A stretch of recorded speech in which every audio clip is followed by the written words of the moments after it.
Ladies and gentlemen, welcome to the Walk Show podcast, where we explore the walk of life. This is your host, Walker Neer. Thank you so much for tuning in. As always, I'd like to up front to thank Misha Zarins for providing the music for the Walk Show. You can find a link in the show notes to Misha's music website, where you can there go and listen to all of his different songs that he's got uploaded, which is quite a variety. So thanks again, Misha, for that. I also want to mention Ozarks Food Harvest, which is a local food bank here in Southwest Missouri. I should note that we don't actually have any official relationship. I just really like their cause. Basically, they help provide food to needy families in the area. They serve a wide variety of counties and different organizations and help out with food insecurity. If you don't live in Southwest Missouri, then I really urge you to find the local food bank in your area and see how you can help out there, whether that be to volunteer or donate or whatever that may be. But food insecurity is a real problem, and especially when it impacts kids, I think it's pretty tragic. Although it's tragic, obviously any time. But it's something that we can help out with. We just have to take some action. I'd also like to invite you to check out my other podcast, Pick Up Your Sticks, which is co-hosted by me and Brett Lindley. On Pick Up Your Sticks, we talk about why gaming matters. We just really have long-form, thoughtful kind of conversations, just like we do on the Walk Show here, except it's all about gaming. So, beyond news and reviews, which we talk about that stuff, but we also talk about experiences that we had from our childhood and those sorts of things. So it's good for triggering some nostalgia maybe, or maybe introducing you to a new variety of games that you hadn't previously been aware of. So again, Pick Up Your Sticks is available anywhere podcasts are found. About today's episode, I am really, really excited for this episode. It's one that I've wanted to do really since I started the podcast. My guest today is a guy named Matt Zeigler, who is someone that I've known for more than 20 years at this point, and has just always been a really good friend of mine. Matt's also a person of pretty high character, and someone who I think, is just a good person and has a good outlook on life. And I thought he would be an interesting guest to come and share. Obviously, I have a sister who was on a previous episode of The Walk Show where we talked about my dad. But that's the only sibling that I have, and Matt has always been kind of like an older brother to me, so I was really, really excited to have him on. I hope to have his dad on at some point. I have a close relationship with him as well. But yeah, so Matt and I talk about a wide variety of things, from his experiences drilling oil overseas and being in the military, to just kind of talking about some of the stuff that you've heard on the Walk Show before, our ideas about, discipline and willpower, and just how all that stuff kind of plays into how a person lives their life. Either way, without further ado, let's get on with the episode.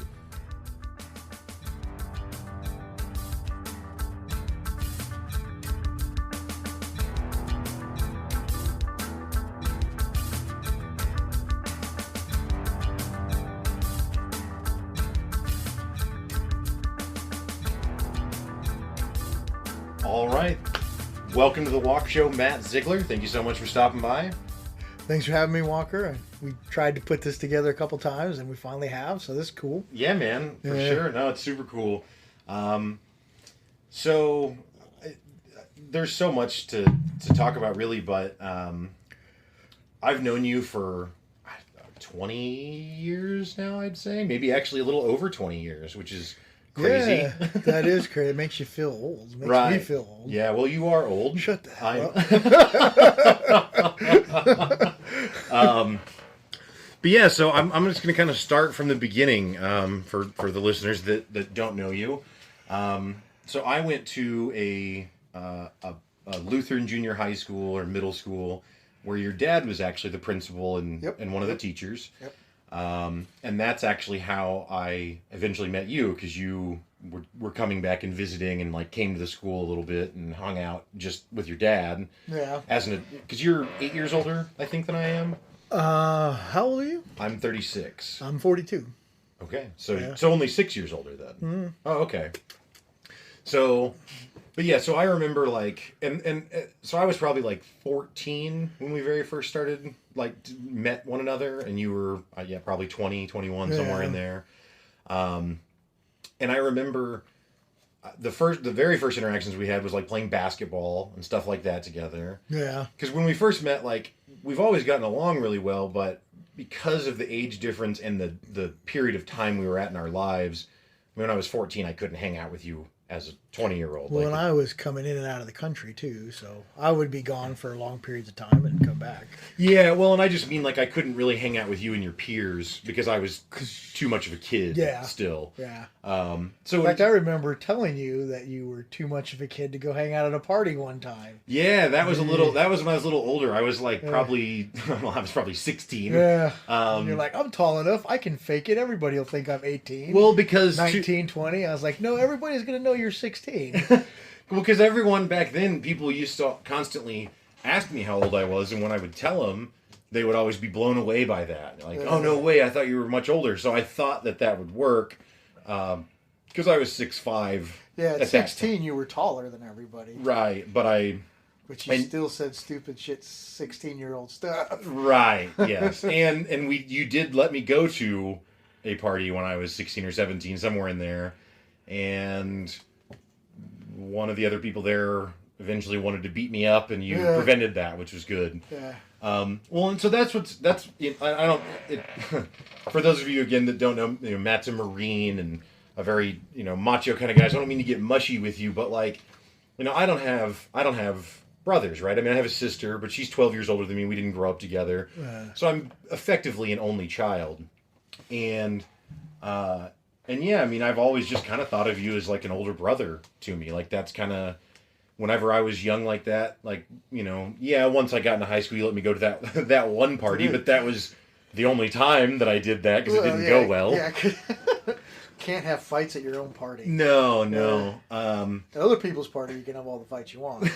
Not at your own party. Well, and so I remember, like, we would play basketball together, and then you started living in the same town, and then we would go and you taught me how to lift weights. Yeah, I remember that. I remember you busting your knuckle pretty bad at like 5 a.m. Yeah.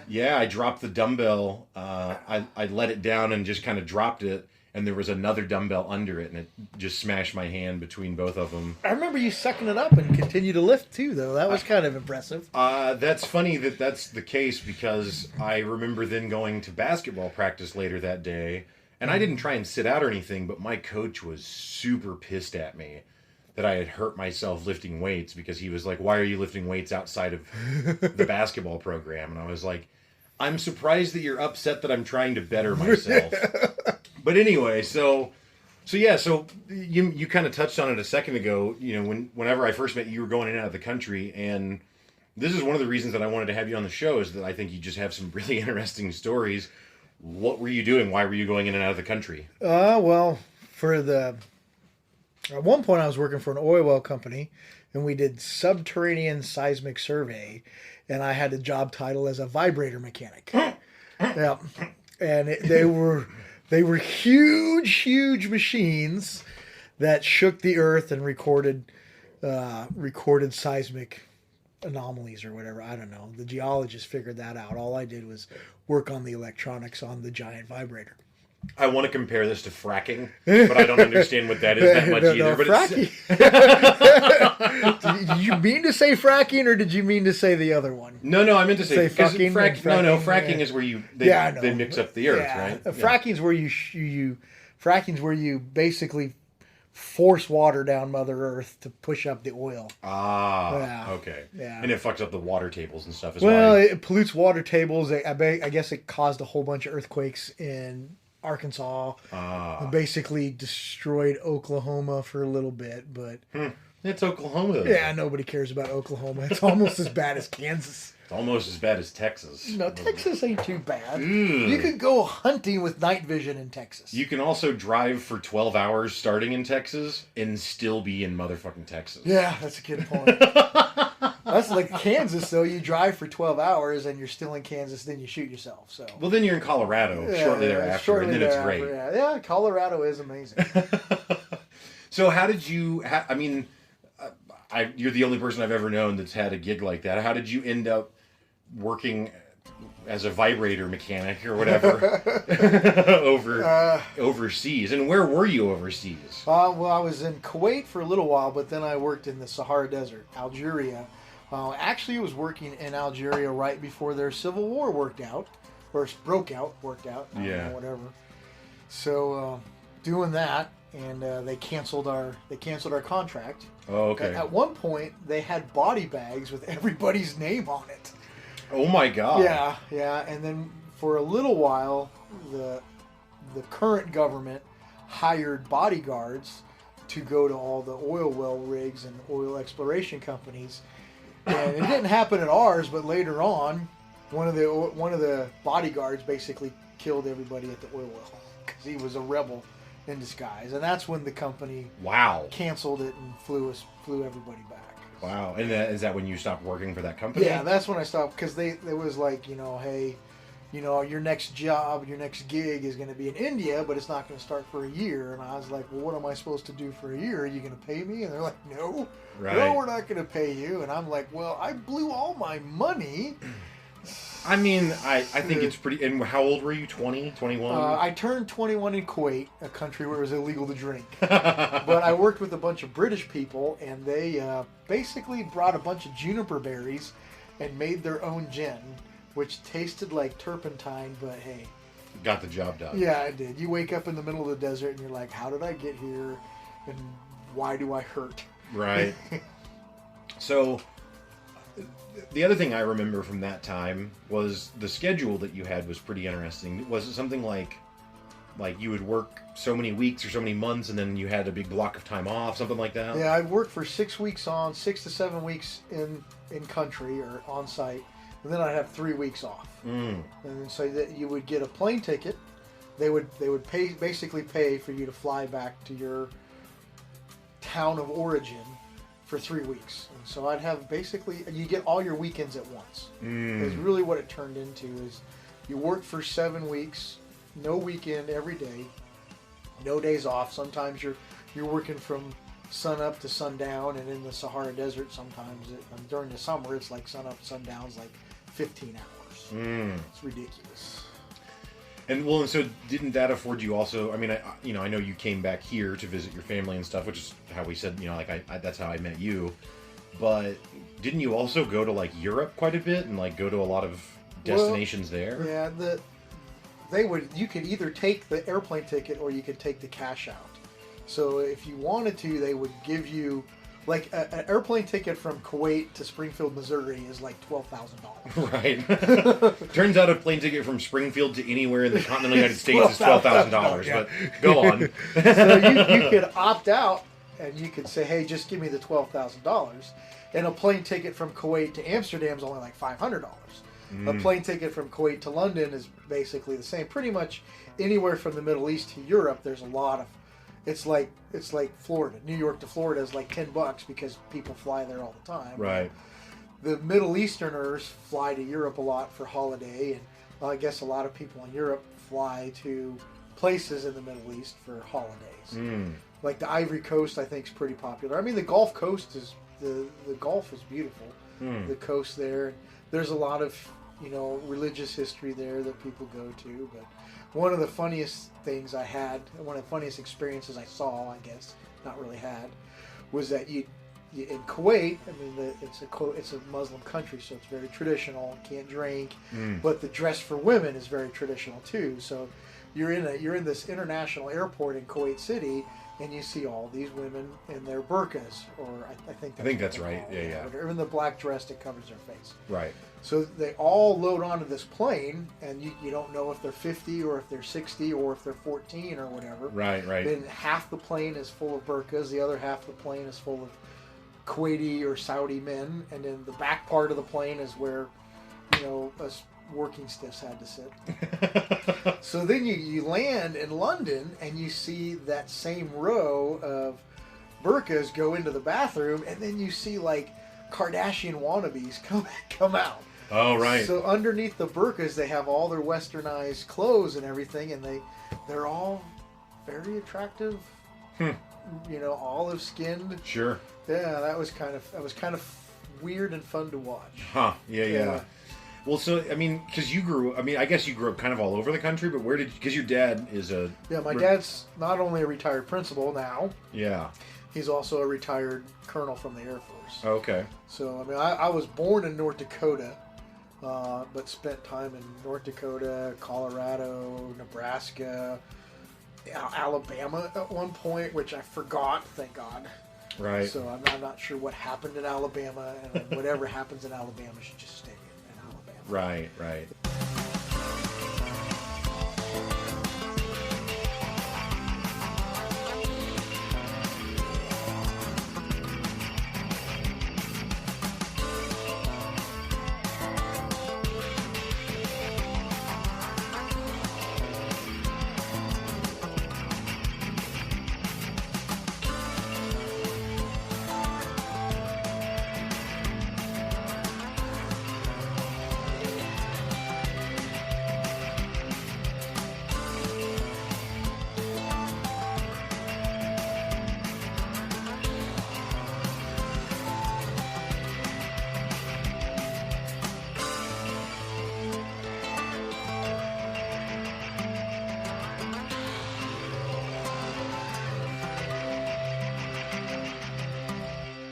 You grew up in a pre-internet era, largely, right? Well, no, and I just mean that in that, like, now, like, I think for someone now to travel abroad, not that it's not significant still, but you can see what the rest of the world looks like. You can go on Google Maps and tour any city in the world now. And no, it's not like being there, but you can at least have a sense of what to expect. But back then, when you're going in the mid-90s, there's not a lot of other avenues to know what to expect when you go to... Well, it was the Stone Ages, man. I mean, like, you bought books. Okay. Like, I remember going to Colorado, and you watch TV. You kind of watch you get up the TV guide so you can find the channel and find the time. Oh, I have to be home at 1:30 so I can watch the special on the Rockies about the bighorn sheep. And then I think we bought a book about Colorado, and you see all the... No, I'm sorry. I don't mean how weird was it moving from state to state. I mean when you're a 19, 20-year-old kid and you're going to Kuwait or you're going to the Sahara Desert, the likelihood that you had a lot of access to information about that is pretty low, I guess. The biggest surprise, actually, when I was in the Marine Corps. Okay. In the Marine Corps, we went to Korea. I went to Korea in the Marine Corps, not for anything cool, just to stand on a wall. So that's what you did after you stopped doing the oil drilling company thing. You then became a Marine. I enlisted in the Marines after that. Yep. Yeah. So, but I was in Missouri. My parents were living in Missouri, and I'd come back to Missouri. And you got the Ozark Mountains, so it's greeny and hilly and treey.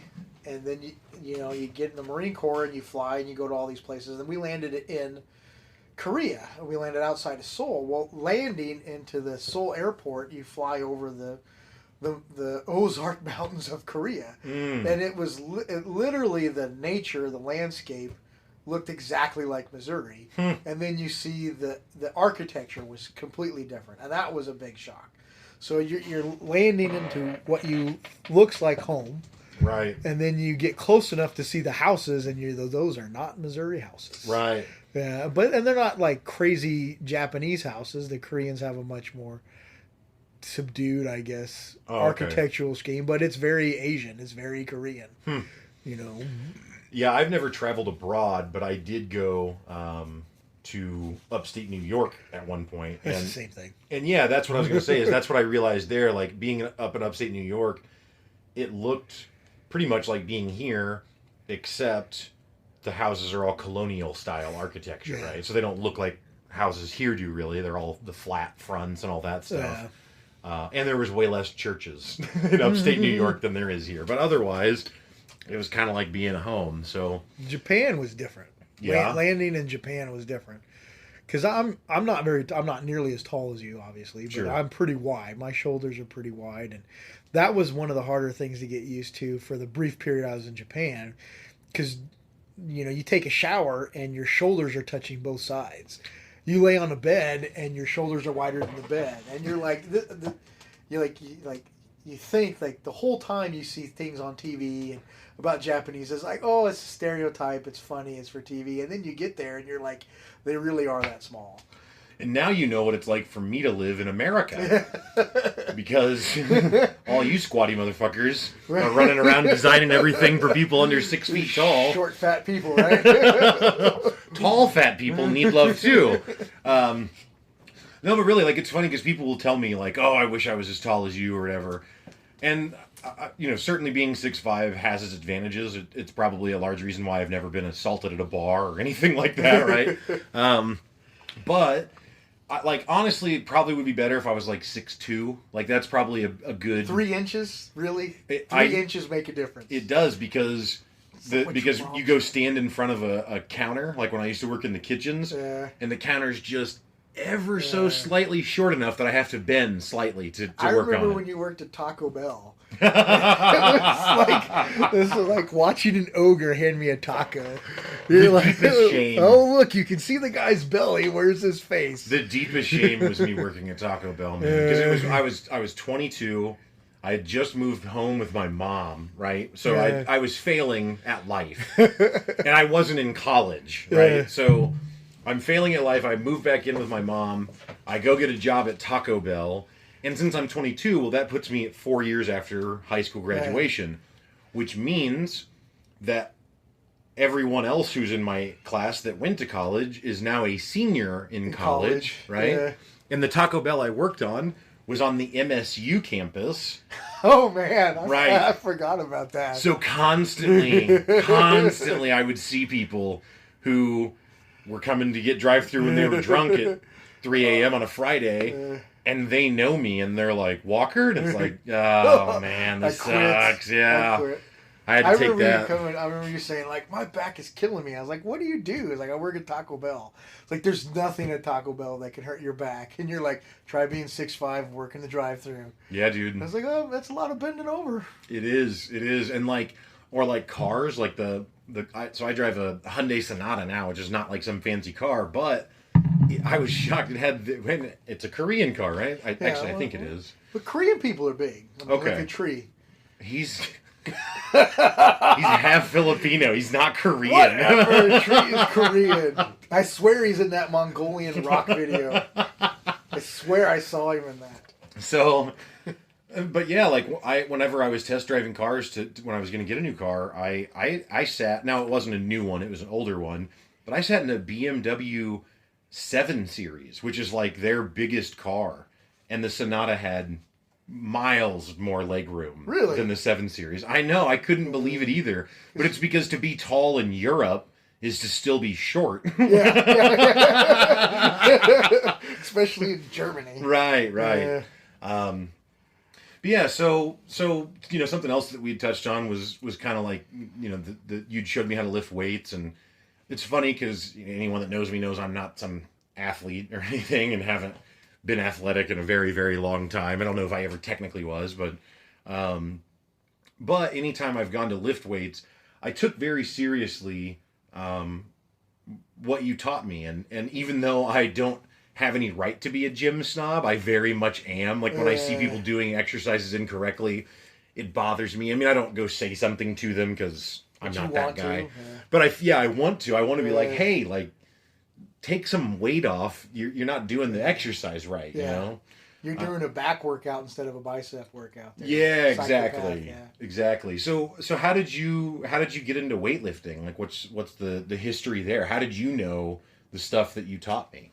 Well, I mean, the last 2 years for high school, my dad had retired and we ended up in a small town in Nebraska.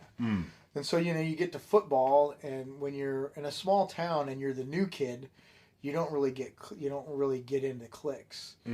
So, but I had a teacher named Mr. Wendell, and he was the weightlifting coach, and he was also like the assistant football coach. But, he was the kind of teacher that was nice to kids, and Arnold Schwarzenegger was big, Predator, Terminator, all those things, and. When you're short and new at a school, I've always been big, but you put on muscle, you get interested in girls, and a big part of confidence was being stronger than everybody, and then being the new kid, people always wanted to pick on you, so I was always stronger than the people that picked on me. So right. and then it kind of became a obsession / passion, and it's just, and then you start reading, you get Arnold Schwarzenegger's books, and you get Dorian Yates books, and you get Lee Priest books, and then you just copy all these bodybuilders in the 90s, and you read and learn, and you pick up techniques, and then you realize that the only reason those guys are that big is because of all the after products that they do. And then you start finding out, well, if I really want to get big and naturally and not screw yourself up, then you start reading about technique and form and how to optimize your muscle growth, and you get creatine and protein powders, and then it just becomes a hobby, and like most hobbies become a passion, and then it becomes an obsession, and then you get older and have kids and you can't do it anymore, and then all of a sudden you decide to get back into it, is what I'm trying to do now, and you remember things, and there's people out there that show new things, and all that information now on YouTube, and there's personal trainers, there's fitness influencers, which I think is incredibly stupid that you get paid for having a Twitter site or whatever, and you're a fitness influencer. Well, they get paid because they have 100,000 followers, and advertisers want to pay them. It's still stupid. Like, you're not really. It's just, I get upset because they just rehash old things. Nothing's new. They're coming out with bicep exercises that I was doing when I was 18 that I read in a book. From Arnold Schwarzenegger. They're just rehashing all these things. Every once in a while you get somebody like Joe Rogan who comes out and he brings a new level to not bodybuilding but just fitness. And then the testosterone supplements come in, and that kind of takes older guys who are lifting weights back to a new level. And that's interesting and new. So there's a couple different directions I want to go there. I guess I'll go the more philosophical one first, and that is that's interesting that you bring that up, because it's something that I have really come to experience recently, which is the idea of like there is nothing new, like everything is recycled and all this stuff, and so I've really been on this path of personal development for probably the last 8 months now or something. I don't know exactly how long, but where I'm doing a daily routine to try and just feel better about myself and just be happier generally. I'm not trying to be an athlete or trying to compete in something necessarily, but just and so everything I'm doing isn't fitness related. I mean, I exercise, but I'm also meditating and reading and journaling and these other activities.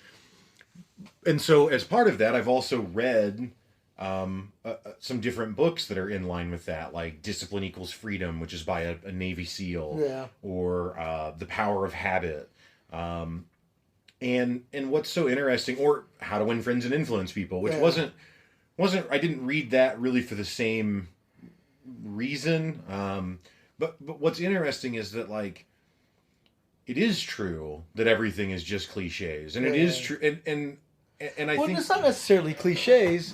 I mean, the reason it's rehashed and re-edited and repurposed and re-edited and repurposed is because the original one worked. That's right. Yes, that's what I was going to say. Is that's what I've come to, is that like a lot of the stuff that's cliche is cliche because it's just true, and there's not another way around it.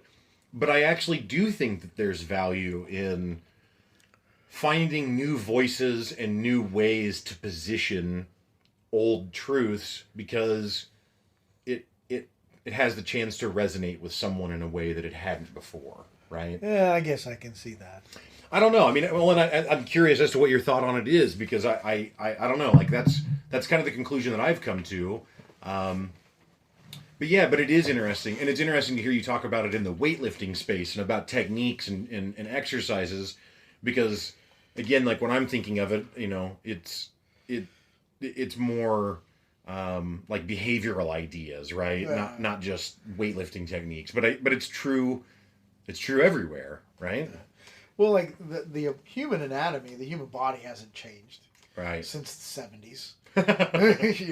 And when I was really getting into lifting weights in the early 90s, a lot of the stuff I was reading was from guys who were bodybuilders in the 70s. Right. And then there was people that were taking bodybuilding to a whole new level. Like Dorian Yates, I mean, he is so much more bigger and so much more vascular than Arnold Schwarzenegger was.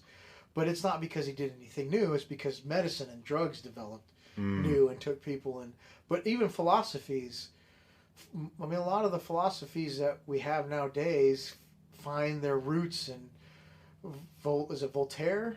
Voltaire, Socrates. Yep. You know, Nietzsche, he's kind of one of the guys that I like to read and make fun of at the same time. Yeah. You know, but then there's Western philosophies, or Eastern philosophies that people are bringing over to the United States like they're new. But, you know, those came over when Asians and Chinese were laying railroads. They brought all that philosophy over back when the West was one, and we were laying railroads across a country that never had railroads laid across. So they're not new, but that is a good point. I never really thought it like that, because Zig Ziglar, I guess he kind of brought a lot of things to light in his generation, and people kind of refer to that. And the only reason I know about Zig Ziglar is because I spent half my life people asking me if I was related to him. Right. But, like, you know, I watched The Irishman on Netflix. Yeah. That was a really long but really good movie. And at the end of the movie, it makes a kind of point that, you know, this young nurse who's treating this old hitman didn't know anything about Jimmy Hoffa. But, you know, and this movie's kind of bringing back that history. But, you know, unions and Teamsters are kind of dying. But the social justice and, you know, Facebook groups and the hashtag Me Too, not that they're to diminish anything that those guys are doing or those people are doing, but they're really kind of modeling, and I don't even know if they're doing it on purpose, the same kind of unity that Jimmy Hoffa tried to bring to the working man. Right. You know, it's the same time. It's this one charismatic personality that starts a movement, and then the movement is then carried by the people. But none of that's new. Hashtag this and that isn't new. It's just that instead of Jimmy Hoffa going around on the news and traveling across the country yelling at people, now you can hashtag and join your movement that way. But it's still the same psychological, in my opinion. And I don't know. I'm not studied that. Oh no, I do. I think you're right though. I mean, I think there's the thing is that, like, it's not fair to say that there's one best way to do everything, because I think there's a variety of approaches that can work. But in the end, there are going to be certain truths that exist, and you can put different things around them maybe and dress it up differently. But in the end, there are certain fundamentals that will be there, and that's kind of inescapable, which then leads to things seeming like a cliche or whatever. But it's just true. You know, I mean. It's funny because something I've talked about a lot, you know, a long time ago when my dad passed away, the biggest lesson that I kind of learned from that was this idea of perception dictates reality. And what I mean by that is a more simple way to say that I only became aware of in the last 4 months is thoughts control feelings, right? And I learned that when my dad passed away, because I had to take control and change what I was thinking about in order to then change the range of feelings that I could have about it, right? And then I read this book a few months ago called Feeling Good. That's written. It's one of the first cognitive behavioral therapy books written to treat depression and anxiety.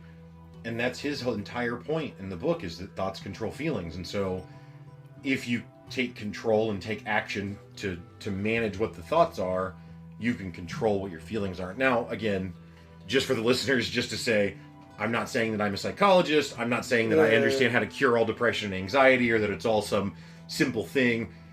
But that's really what the root of the entire cognitive behavioral thing is a bunch of different techniques to help you understand how to control your thoughts, which then changes the range of emotions that you can have. So you know, when a person feels a thing, you can't directly control an emotion, but you can control the thoughts that lead to different emotions. So almost through the proxy of thoughts, you can control your emotions, if that makes sense. Yeah, but I mean, I'm pretty logical. I like to think I'm pretty logical, fact-based, and I like to leave my emotions at home. Not because I'm a man, but because I'm Matt Zeigler. Wow. Yeah, I know. Thank you. But the thing is that like, you know, so that's the camp that I was in for a long time, was this camp of like, oh well, feelings are irrelevant and logic is the only thing that matters, but it's impossible to escape emotion as a human. Yeah.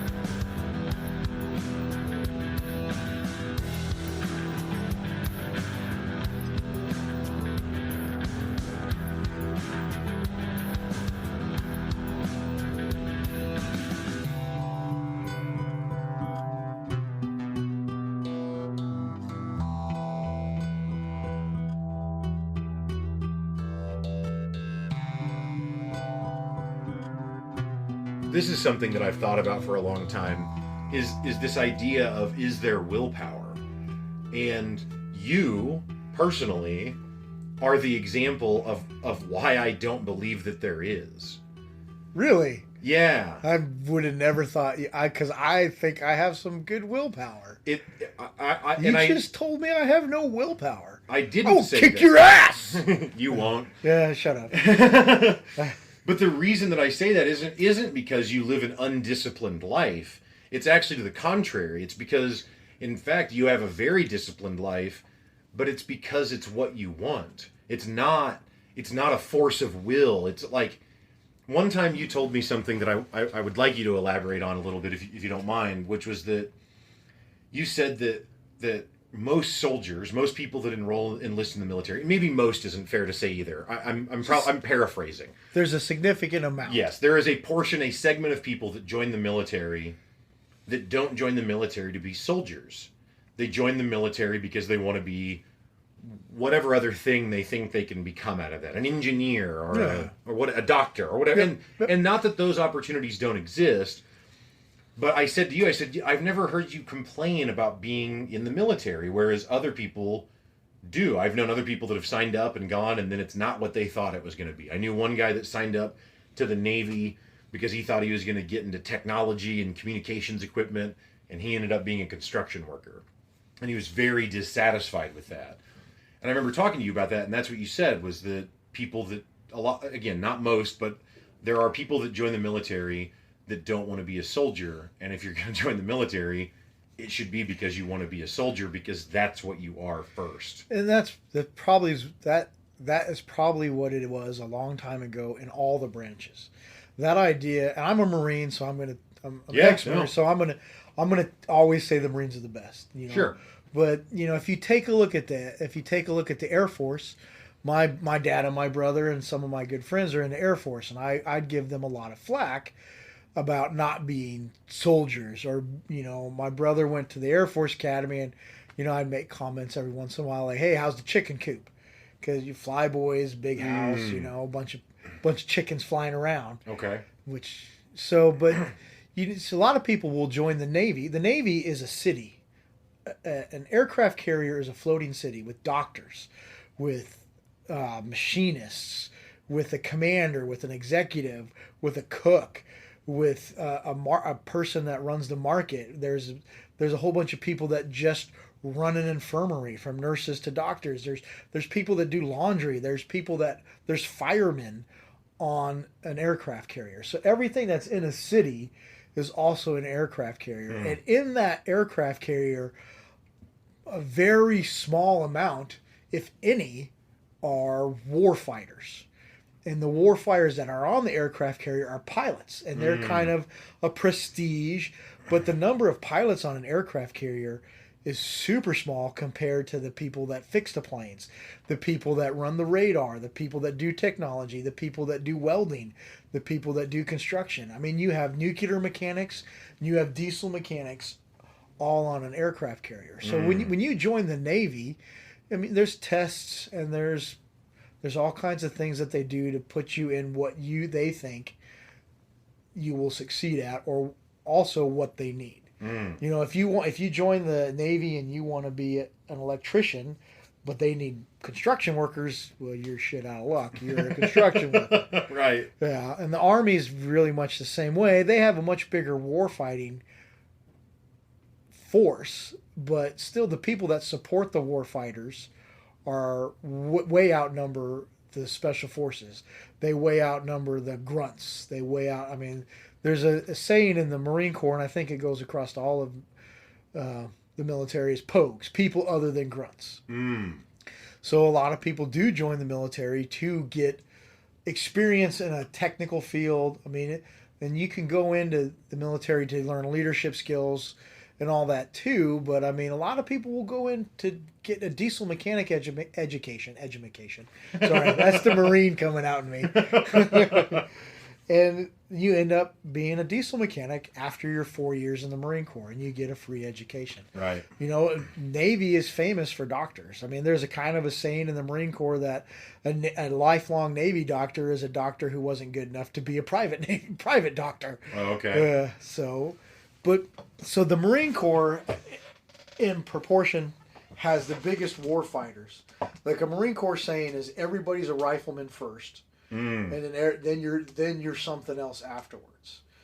So if you join the Marines, you have to expect that at some point you're going to be in a warfighting situation, a combat situation, or at least in training for combat. You know, I went to Hawaii and we did all kinds of training in Hawaii through the jungles for jungle training. You know, and you know I wasn't my MOS, my military operations specialist, wasn't warfighter, but it was radio operations. But I spent most of my time learning how to fight war, and then a very small amount of time learning how to do communications across airplanes, ships, personnel, remote locations. So, but then you spend the rest of your time fighting war. Where in the Army or the Navy or even the Air Force, the Air Force is more of a business nowadays with satellites and space. And, you know, my dad was a missile man, and he started off, you know, working on nuclear missiles and ended up commanding a base. But he never once, you know, he was through Vietnam, he was in there all that time, and never once had to be forced to go fight war. Right. You know, and a lot of people during that Vietnam era, I think, joined the Navy so they wouldn't be forced to join the Marines or the Army. So, you know, and then that idea really came to a front during the Middle East conflicts. There were people off of Iraqi freedom and then all the other stuff that followed after that had been in the military for 4, 5, 6 years, that had gone in for the GI Bill and had taken jobs where they never thought they would be in any kind of thing. You know, before Iraqi freedom or Kuwaiti freedom or whatever it was called, there was a long-term period of the Cold War where there was no war. Right. You were always preparing, but you were in America preparing, or you were in Spain preparing, or you were in Germany preparing. You were in these European countries where you were in a base and you'd go to this field to prepare for war, and then you'd come back and you'd have your beer, you'd eat your steak. You know, it wasn't anything else. And you know, my dad and his buddies might say other things, but you know, nuclear missiles, they just sat in a silo, right, and you know, worked on stuff all day long. Right. You know, they developed weapons during that time, but then Desert Storm happened, and Iraqi freedom happened, and then whatever it's called now, continuing freedom happens, and people that yeah. Continuing freedom. Yeah, well, I don't even know what they call it. I hope that it's still something freedom. The only thing I wanted Trump to do was pull everybody out, and that's the one thing he hasn't done. Yeah. I don't know if that's the one thing he hasn't done, but okay. Well, I didn't have high hopes for the guy. Didn't vote for him. I voted for the libertarian pot smoker, which I'm not even a pot smoker, so right. That just tells you where that goes. But there's a lot of people that were forced into combat situations that never thought they would have to be in combat situations. Right. Which, if you know a World War II veteran, they would laugh at the fact that I just called that a combat situation. Right. Well, and so to kind of bring it back to the idea of the willpower thing. I mean, I guess the reason that I think, and again, I'm not trying to flatter you or something, and so I don't mean it that way, but I will take it that way. Yeah, well, I just mean, like, I think that you are an example of someone who, and I say this, like, of course you're still a person, right? So of course not that you're this, like, immaculate, perfect individual or something, but like... Well, I'm going to have to argue with that right now. I am this immaculate, perfect person. So no, it's just done. Sure, it's fine enough, right? But that you've had ever since I've known you, you've seemed to have a good sense of what you want in life. And so because of that, you've pursued that and you've had a discipline about it. I guess that's my point, is that I used to think that willpower was this nebulous thing that I didn't understand how to manifest or control. And now I think that it's actually just discipline, and discipline leads to habits, and that's actually all. There's no magic to it, right? Yeah. And so the reason I say that is, like, and again, not trying to flatter you, but like you've been married for how long now? I've been with Veronica for almost 15 years. I think we've been married for 10. Yeah. You've been married for a long time. You have a son. And the way I look at you, and again, I'm not trying to speak too personally on your personal life, but you're a very committed family man. Like, you're a good husband, a good father, and you take that seriously. And that's not because of willpower. It's not like you wake up every day and you're like, man, I really wish I was living in Vegas banging whores. Like, the life you have is the life that you wanted. Again, I'm sure there are other aspirations that you have, so I don't mean to say that you also don't dream or want other things, but I just mean, like, the fact that you are a dedicated husband and father, and the fact that you are dedicated to these things, is not some magical ability. It's through discipline and eventually, I think, habit. But it's because you knew what you wanted. You knew you wanted those things, and so you work hard to pursue those things. So my point about you being an example, the example of why I don't think willpower exists, isn't because you're undisciplined or off the rails on anything. It's the opposite. It's because instead you are disciplined and you do pursue things that you want, and you do get things that you want out of life, and it's because that's who you are, and it's because that's how you think, and that's how you process things. I think, going back to what you said, where thoughts control feelings. Yeah. Because, I mean, you're married for 15, or you're with a person for 15 years. And there's always that, what if or what could be. But so there is a bit of a willpower there, and there is a bit of, I guess it's not willpower, but you consider other people's emotions. Yeah. You consider other people's feelings. Yeah. And you consider what other people want. And the biggest thing I think Veronica and I have, Veronica's my wife, by the way, is that we try to help the other person succeed in what they want. Right. Yeah. And that's, at the end of the day, I guess, realizing that you have a want and then trying to work for it, and that you have to work for it to get it. Right. Is like what you said. I mean, yeah. What helps, what helps you develop habits for doing that. Yeah, well, so I read the Discipline Equals Freedom book, and again, it's written by a Navy SEAL, Jocko Willink, who you may be familiar with. And it's I'm not familiar with him personally, but I know who he is. Yeah, that's what I mean. If you haven't read the book, it's a good read, but it's not written like a normal book.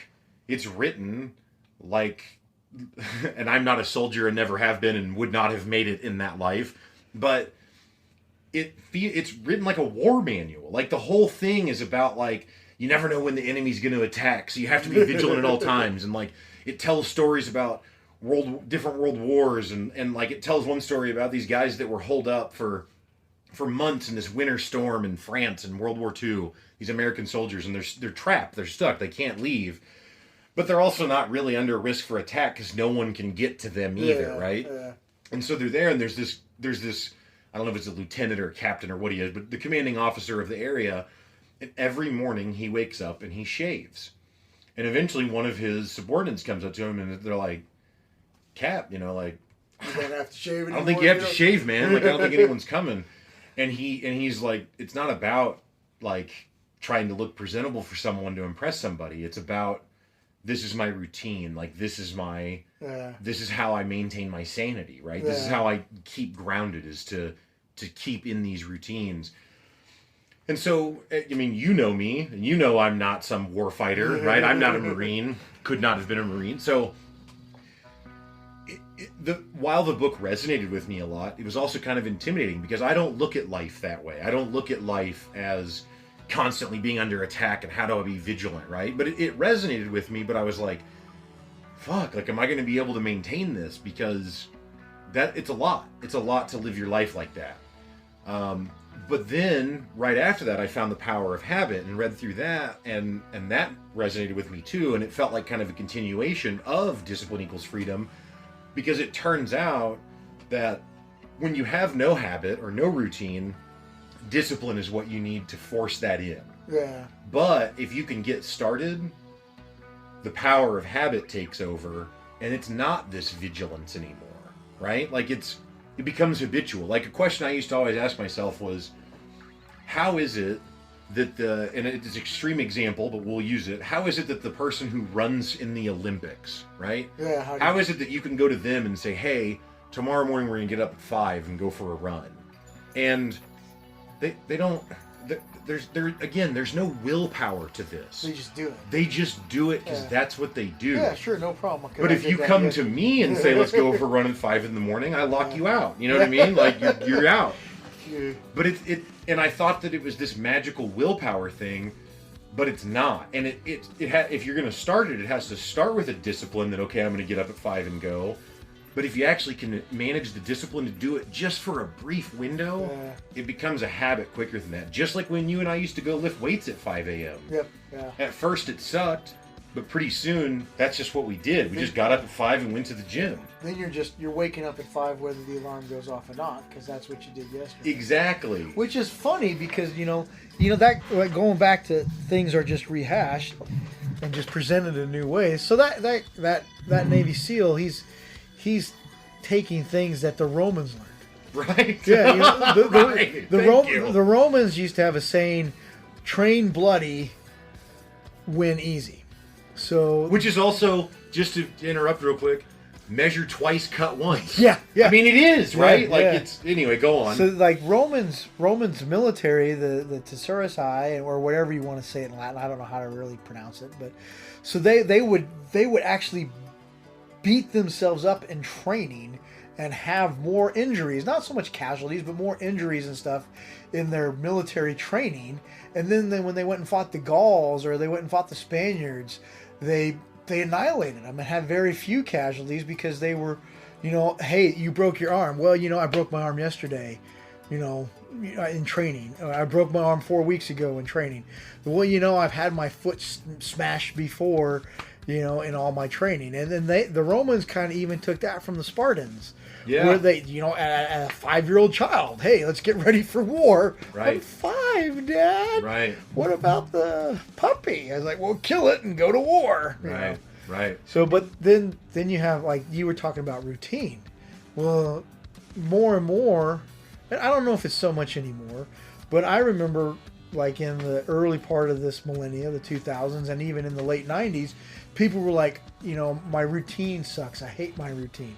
I do the same thing every day, and that's what's depressing me. I wake up every morning, I go to work, I put on my tie, I get my coffee, Yep. I put on the dress slacks, or in the 50s, they always, the Rolling Stones, I think it was Rolling Stones, sing about Mother's Little Helper, because every day the mother woke up and made breakfast, and then, did the same routine every day.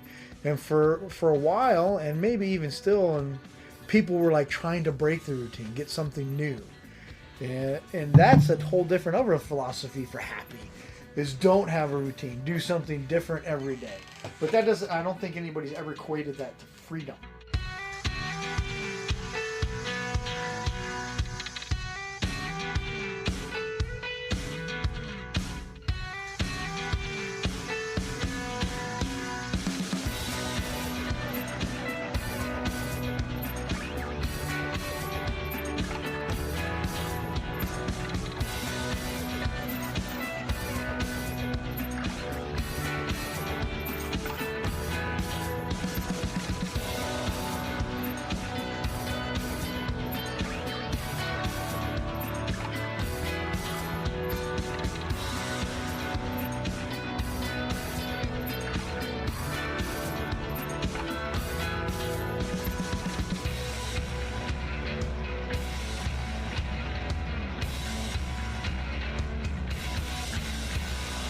Yeah, well, I mean, I think that you're absolutely right that people talk about that. So there's another guy named David Goggins that I don't know if you've heard of, but he's yeah, don't even know idea.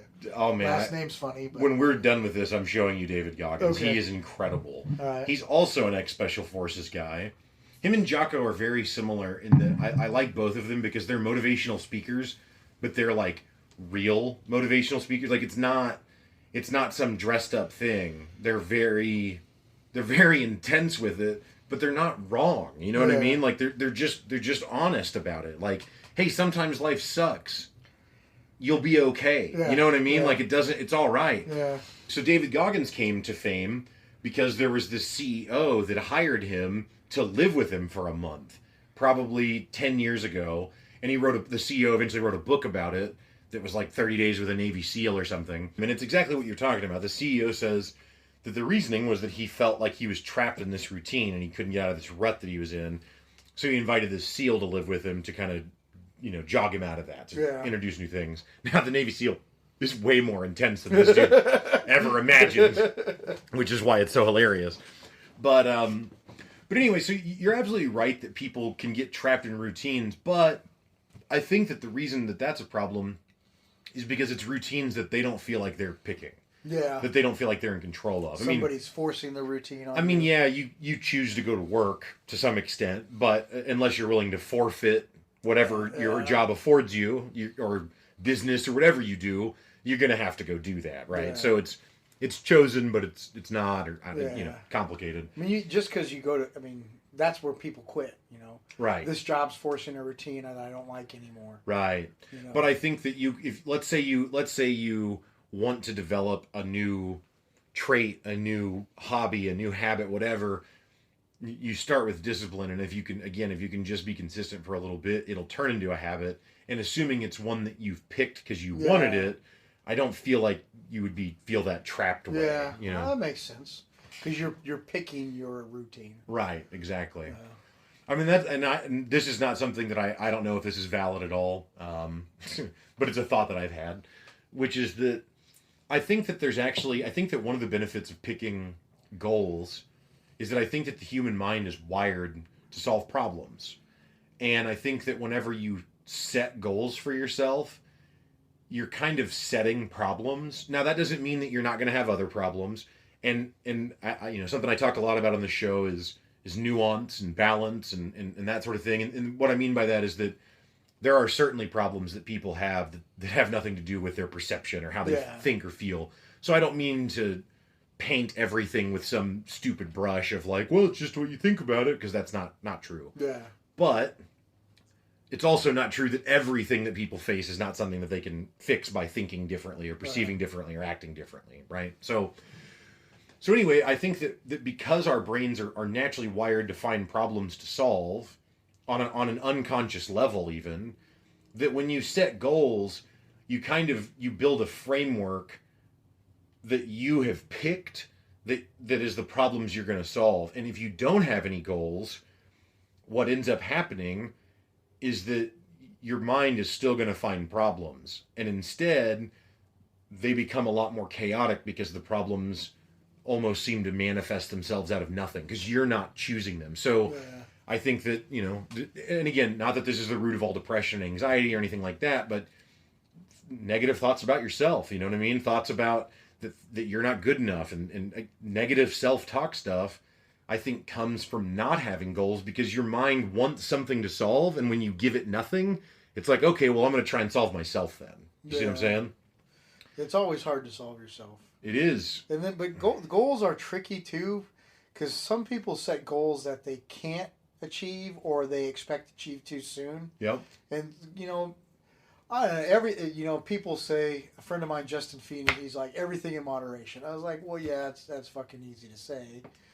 But, you set goals and you like weight loss goals or financial goals or, I want to get out of credit card debt by the end of the year. Well, if you got $70,000 in credit card debt, good fucking luck. That's true. But if you don't get to the goal, then you create depression. But if you say, I want to, by the end of this month, I want to get caught up on everything. And they always talk about, self-help people have said it over and over again. pick a big goal and then set little steps to get there. Yeah. So, being successful at solving the problem, it's not so much having a problem to solve, but it's solving a problem. Whether it's yours, whether it's at work, whether it's figuring out how to open up a beer bottle when you're super drunk, you solve a problem and you're like, oh, I solved a problem. I'm good at this. I did something. Right. I accomplished something. Yeah. Yeah. Well, and I guess, yeah. Like I said, I don't know. I don't mean to try and sound like I'm some self-help person or something, but it's just, I think that there's also value in, maybe you set a goal and you did aim way too high in way too short of a time period. But unless you actually pursue that and find that out, like, you won't know. And if you can find it within yourself to not demonize yourself for being wrong, right? And it's okay that you failed. Now you can adjust the goal. All right, well, I want to lose 100 pounds in 20 months or 10 months or 2 months or whatever it is. Yeah. Or I want to pay off $70,000 in debt in a year. Well, maybe you don't achieve that, but the fact that you go for it now enables you to have a different level of insight than you would have had just speculating. And now you can tweak that goal and you can adjust that goal and you can still move forward. And once again, I'm just speaking. Yeah. I'm not speaking from education. I'm speaking from what I think. Mm-hmm. But it takes a lot of fortitude to accept failure. A lot of people can't accept failure. Now, there's people that I know that have failed and they can't accept it, or have little things thrown on them. Yeah. That they can't. And to be able, I mean, you're talking about a mature person, a self-aware person, somebody who's kind of reached that level of enlightenment or whatever that you've been talking about. Accepting failure. A lot of people can't accept failure, man. Yeah, I don't know. I mean, I certainly, that leads that you got the drug problems in the United States, suicide. There's a lot of veterans. Veteran suicide is high, and that's because there's a lot of people that once they get out of the military, they don't have that structure, that military support as like, hey, you failed, but you can't fail. You have to do it again. Right. Hey, you failed again. Hey, you can't fail. You got to do it again. Hey, I failed. You can't fail, man. Do it again. Right. Hey, I failed. No, you can't fail. Do it again. So sometimes people, the military can be bad about this. It's about taking that fortitude and building a system that gives people the support that gives them their self-worth, their self-fortitude. And then when they come out of that and they face failure with no support, mm-hmm. and that can be hard for people. And it's not just military; it's high school kids, it's college kids, it's CEOs whose companies have collapsed. You spend your entire career becoming and then you end up this pinnacle of a CEO of a company, and then the company fails, and you have no real failure challenges before. And you don't have the fortitude to face a dramatic failure like that. There's stories of people end up on dirt roads after being on gold miles, because they lost their CEO-ness. Yeah, absolutely, all of those things are possible. But I am a failure, right? Like, I have failed over. But you've. Well, my point is that I have failed many times, and that's this whole journey that I've been on for this last period that I'm talking about, where I'm doing this personal development stuff. Is I've been really trying to learn how to not feel like that all the time, right? And that's something that I shared as the most important lesson of 2019. The last podcast I did of the last year is this idea of learning how to have empathy for yourself and learning how to be nice to yourself. And it's in that Feeling Good book. He talks about how let's say you fail at something, right? And we could talk about it in the catastrophic sense of you're a CEO and your whole company fails, but maybe it's just that you're trying to do a new diet, or you're trying to save money and you just failed today. I'm going to save money. I'm not going to go to Starbucks anymore. And then today I went to Starbucks because I like Starbucks, right? And now that's what's happened. And so you failed, and that, like, for me, little tiny failures like that would throw me off course entirely, because it's like, well, I said I was going to do X, and then I did Y, and that makes me a liar, or that makes me not worthy, right? And all these things. And what that Feeling Good book taught me is that the way the position that I've used is that you kind of bargain shopping for problems. Because let's say you do want to save money, and the path that you've determined is going to be best for that is to cut Starbucks out. You go to Starbucks. Well, that's a problem, right? You've spent the $5 that you didn't want to spend there, so that in and of itself is a problem. But now, when you add on to this that you turn yourself into a monster because, like I just said, I'm a liar, I'm a failure, I'm all the, I'm not true to myself, all these things. Well, now all of my emotional capacity is being spent on feeling bad and not on actually solving the problem.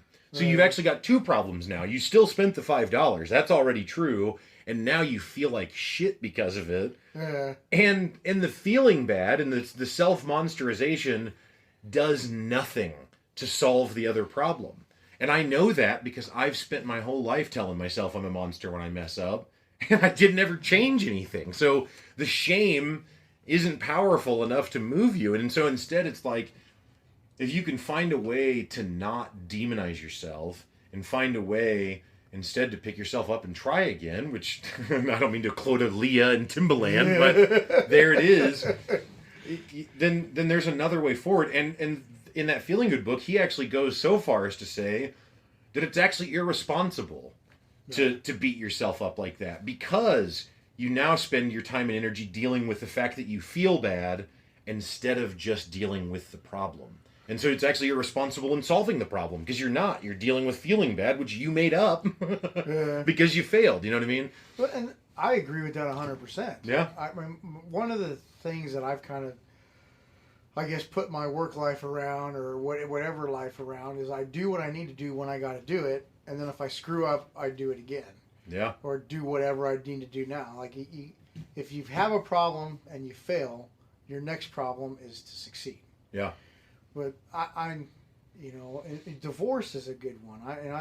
My wife has a couple of friends that are divorced. I know a couple of people that are divorced. And some people bounce back. Some people create their new life.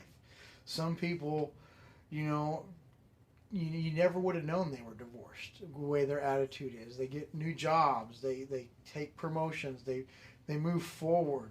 Other people, it's devastating. Other people can't get around it, can't get through it.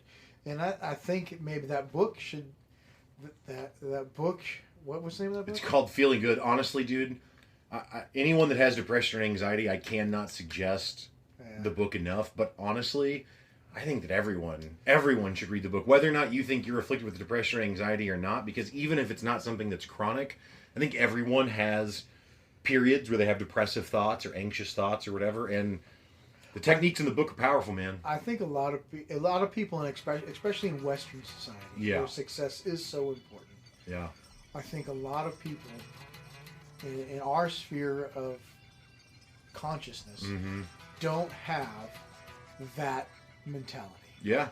I come across people that do have that, and I think I have that. I think my wife has that. I think a couple of people at work I work with have that. I think you and Nick and I think our friends have that, but I don't think that's a common trait in Western society. Yeah, well, I think it's something that, that people are, something I talked about before was, I think the problem becomes that, okay, so let's stick with the Starbucks example. Yeah. So I want to save money, and I'm gonna stop going to Starbucks, and that's one way I'm gonna reduce my expenses. Well, now let's say that I do that, but my car breaks down, and I have to fix my car, right? Well, that is going to cause me to be delayed in my financial goals, right? Because now I have this unexpected expense with the car. But that's not my fault directly, right? Like, that happened to me. So it's a setback, but I can rationalize that. Yeah. Because it's something that's not me. But when it's that I consciously chose to drive to the Starbucks and order the coffee and give them my card, it's like, well, that wasn't an accident. You know what I mean? Like, that's something I picked, and that's where I struggled was, and to be clear, still do, still working through that, still learning constantly. But that's where I would struggle is like, well, I'm not a victim. Nothing happened to me. You know what I mean? Like, it wasn't an accident. Like, I chose it. I chose to subvert my stated goal. So does that make me all these bad things? And it's that failure, at least for me, that I've really had to try and understand is like failure that I directly picked. Not failure that I chose failure. Not failure that happened to me, but failure that I happened. Yeah. And the thing is that even when that happens, you've still got to be able to find a way to look at yourself in the mirror and love yourself and forgive yourself, which sounds like some hippie, whatever shit, but it's true, because when you only make yourself a monster, then it's the Henry Ford. Whether you think you can or think you can't, you're right. Yeah. If you think you're a monster, that's how you're gonna feel. Yeah. And if you think you're not, that's how you're gonna feel. And and again, I don't mean to brush over circumstances that people find themselves in that are not so easily resolved. But I also can't imply that every circumstance people find themselves in aren't so easily resolved. Yeah. Because a lot of times it is. Yeah.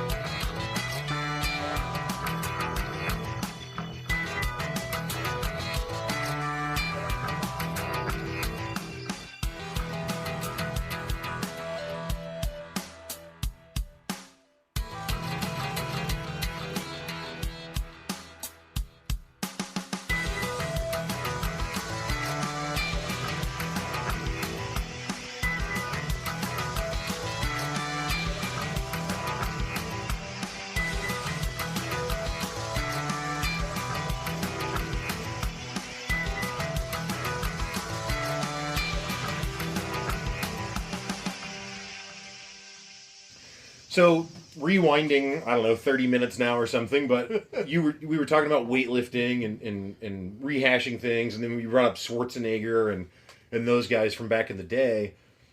And something that I thought was really interesting that I have to admit shocked me, is very recently you saw a documentary on Netflix called Game Changers. Yep. That is, was talked about very widely on the Joe Rogan podcast, is how I'm familiar with it. We have another friend, Nick, that also watched that same documentary and, similar to you, was inspired to change. And, I mean, you're the biggest carnivore I've ever known, and you are no longer a carnivore. You no longer eat animal products because of this documentary, but it ties directly into the weightlifting stuff, right? Yeah. So I'm vegan most of the time. I've actually I don't know if I've coined this phrase. Maybe somebody's thought of it before me. I mean, everything's been Probably. thought of. Yeah. But I like based on our cliche conversation. Yeah. This whole conversation is a cliche. Yeah, the Romans talked about this shit already. Go find their podcast. Tune out of this one. Stupid motherfucking Romans. So, but I call myself a huntitarian. I only eat what I kill, and since I didn't shoot any deer this deer season, I am a vegan. Okay. But so I enjoy hunting deer, turkey. I enjoy fishing. So when I catch a fish or I get a good kill and harvest nature's meat, I'm going to eat it. Okay. But I'm not going to buy meat. I'm not going to go out to a restaurant. And I went to a restaurant recently here in Springfield, and I got cauliflower buffalo wings. So it was cauliflower fried and seasoned and sauced like a buffalo wing, and it was great. But my tagline kind of that helps me succeed with my goal. The thing that makes me want to be that goal is I started weightlifting again. Some things in my life have kind of opened up 5 a.m. in the morning where I can go lift weights.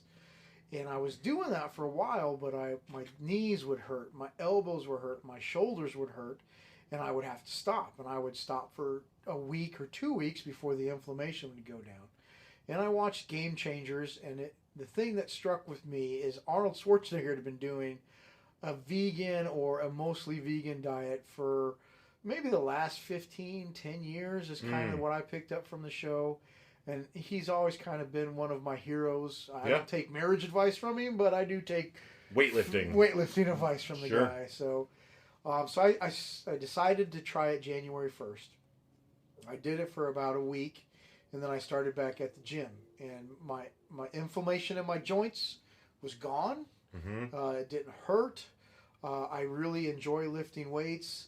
I took a lot of flack for it at work because I've been the carnivore for most of my life.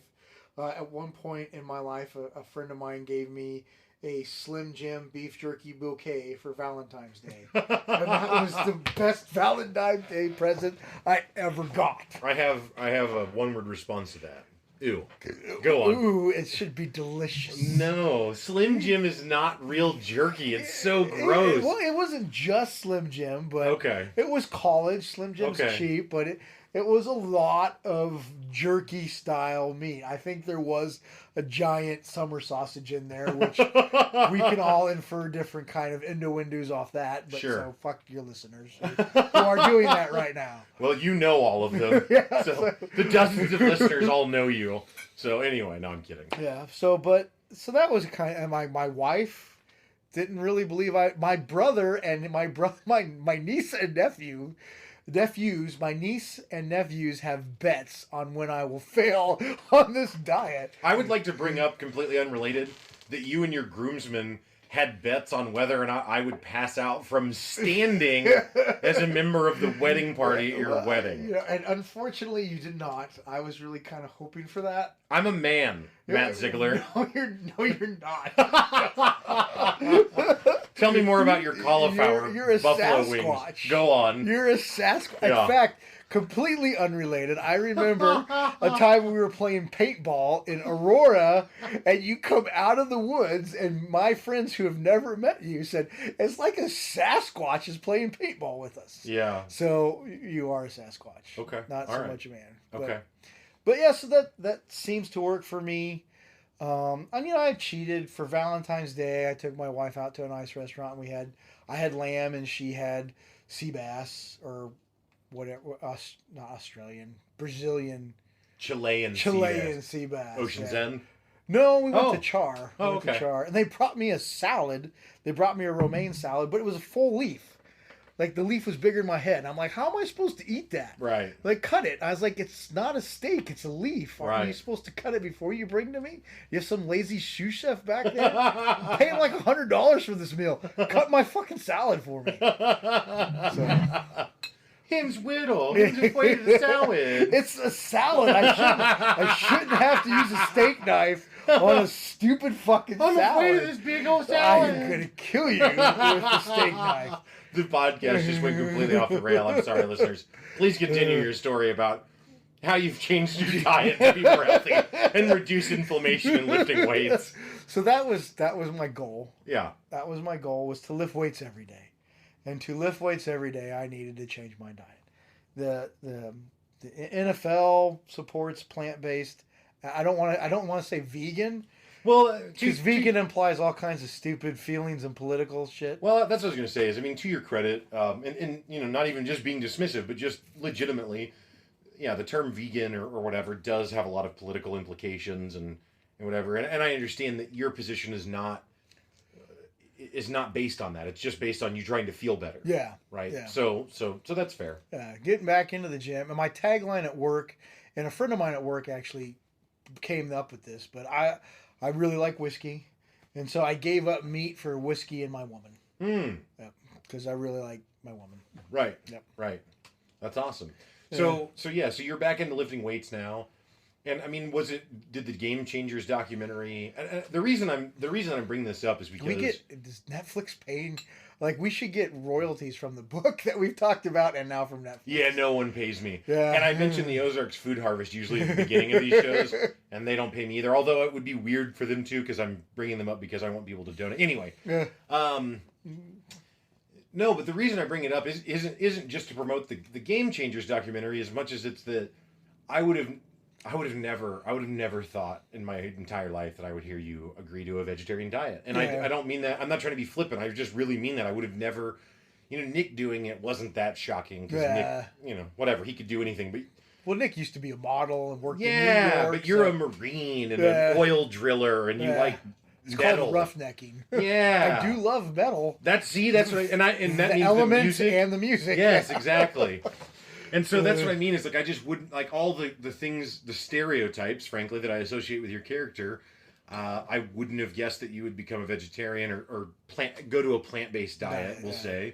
And yet you have, and so I find that so fascinating because it's a very significant change in your lifestyle. And what did you hear in the documentary? I mean, Arnold Schwarzenegger's in it. He talks about it, but did they speak to that there would be reduced inflammation? Like, yeah, that was the thing. Okay. That was the thing that led me to do a lot more research. Okay. And I know people on the keto diet, the rehash of the Atkins diet, which is the rehash of a diet, which is the rehash of a diet. Basically, it turns out that if you want to lose weight, the number one effective way to do it is to cut carbs out of your diet. Yeah. Period. Yeah. That's it. But you can be vegan and cut a large amount of carbs out of your diet. Sure.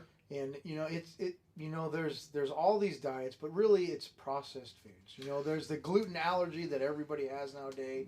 That no one has. Yeah. The reason I say that isn't to make it trivial. It's just to say that like you've got the Atkins diet, like you said, which was from the late 90s or something is when it was popularized, and now the keto diet is super popular, and you've got the paleo diet. Yeah.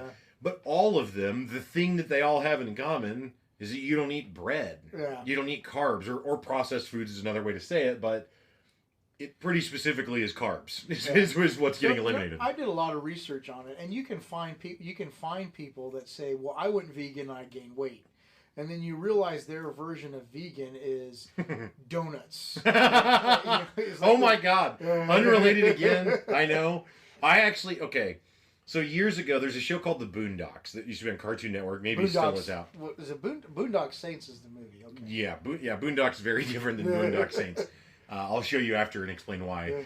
The Boondocks, they feature, and this is from like 04, 05, long time ago. Yeah. They had an episode where they have a hamburger called the Luther Vandross.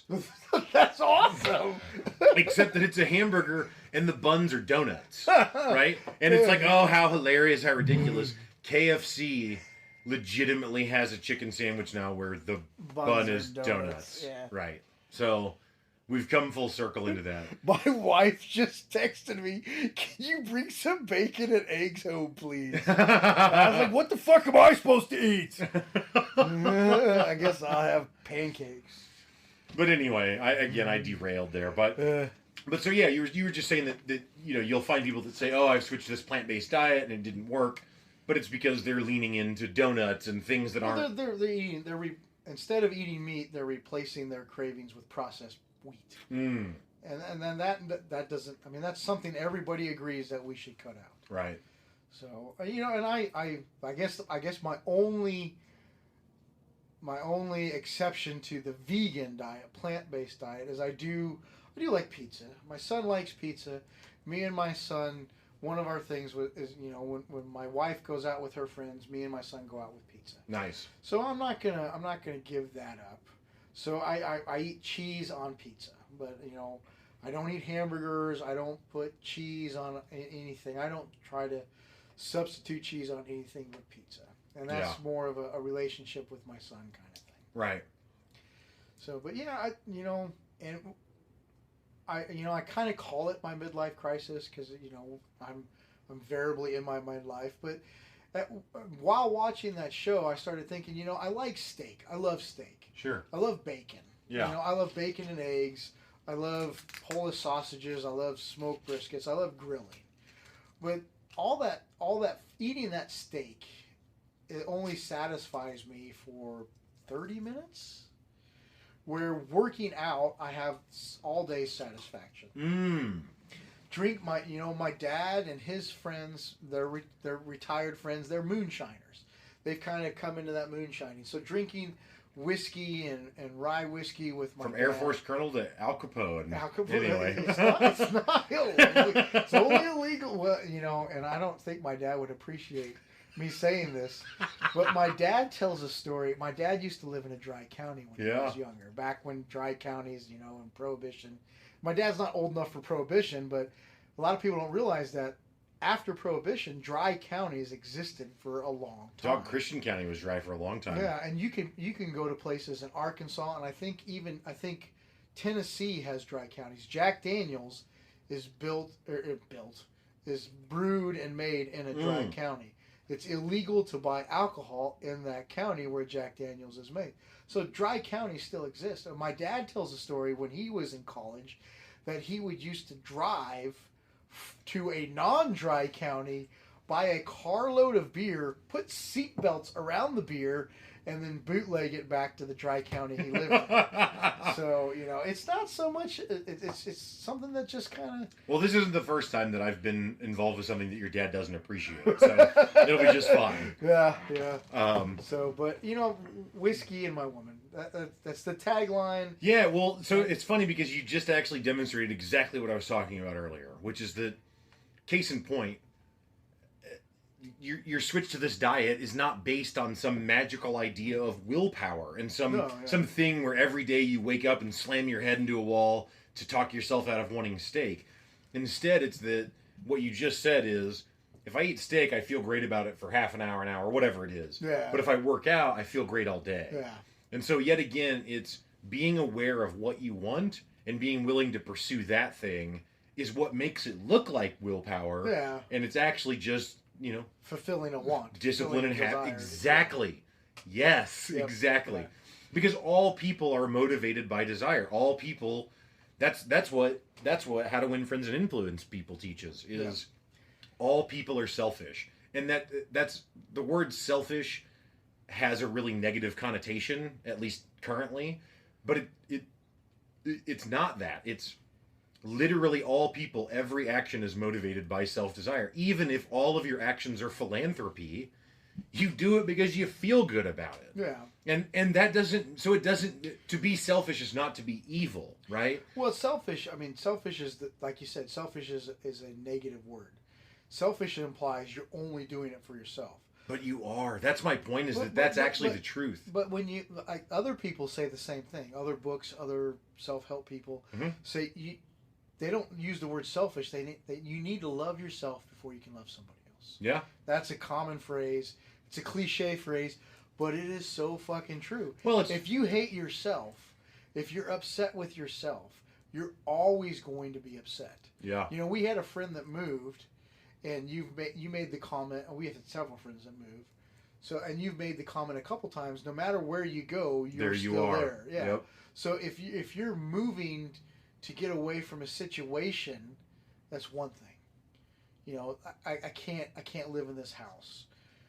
For emotional, physical, whatever reason. You move out of the house and you feel better. But I'm unhappy. Why are you unhappy? I'm just unhappy. Well, if you move to Colorado, then you move your unhappiness with you to Colorado. Yeah, for sure. So, like I have a friend who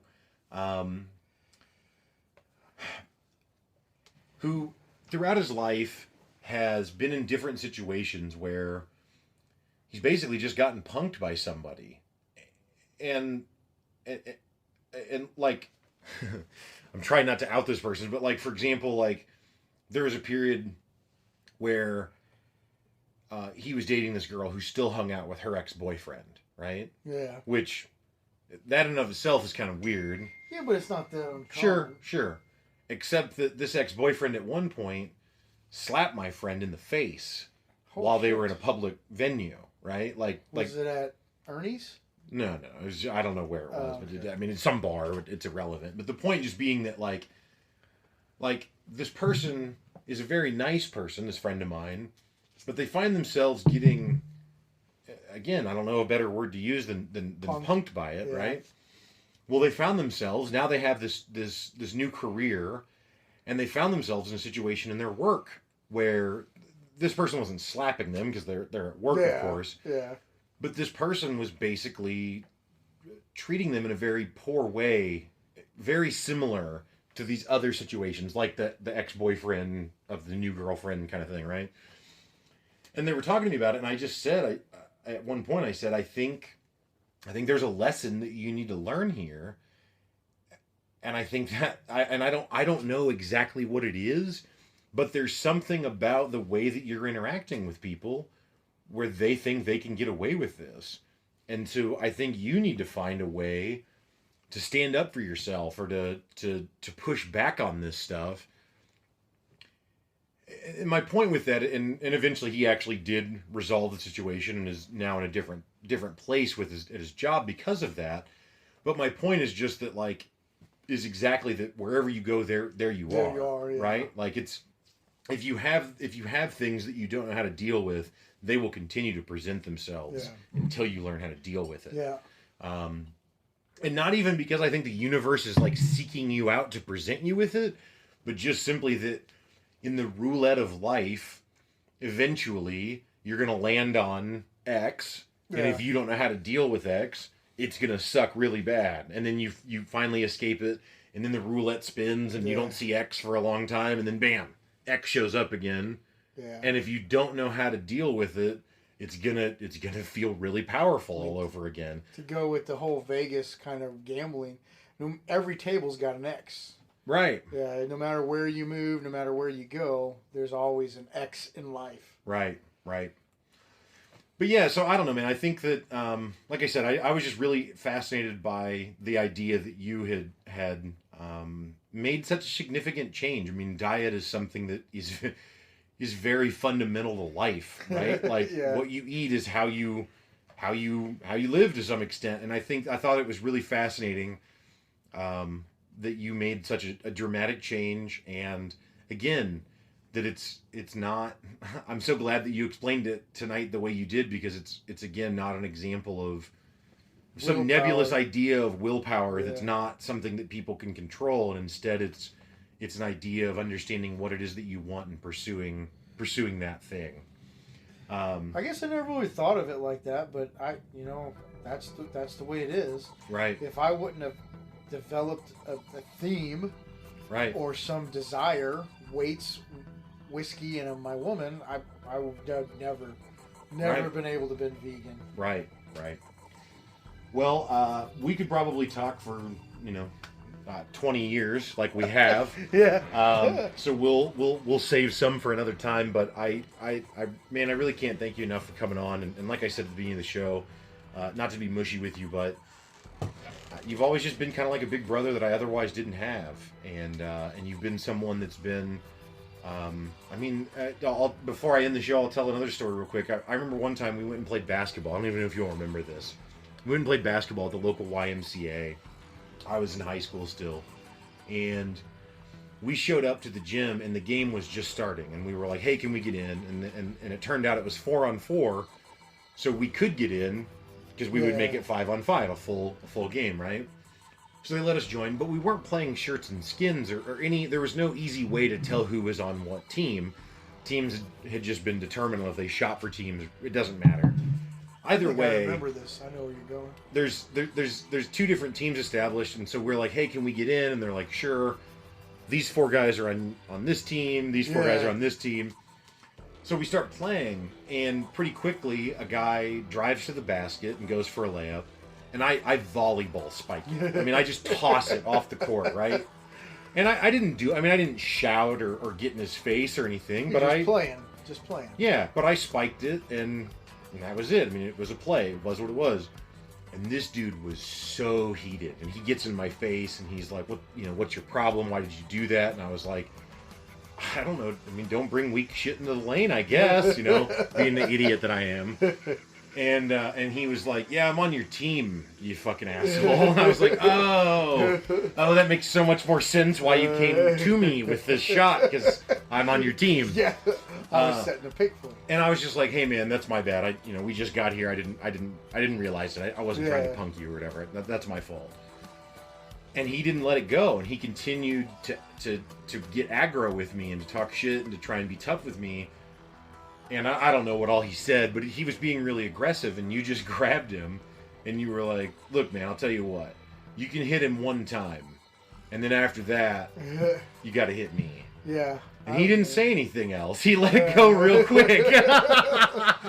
I remember that.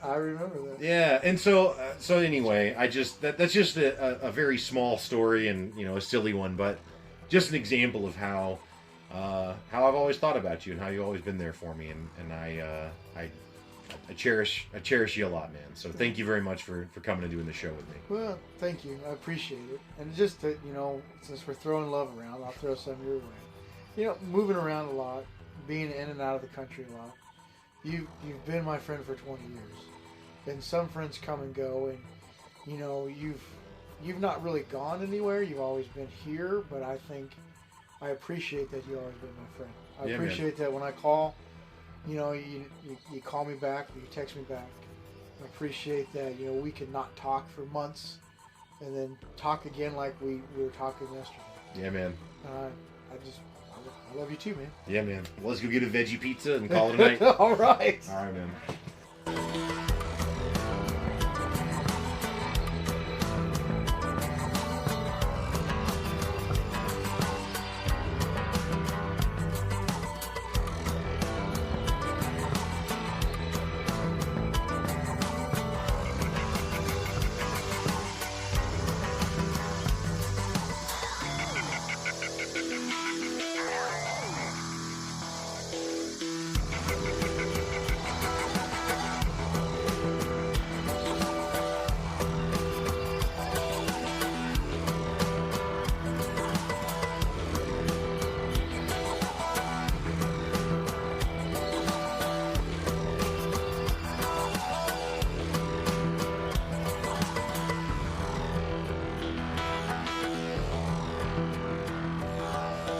All right, folks. Well, that's going to do it for today's episode. Thank you again so much to Matt Zeigler for joining the show today, and thank you again to Misha for providing the music.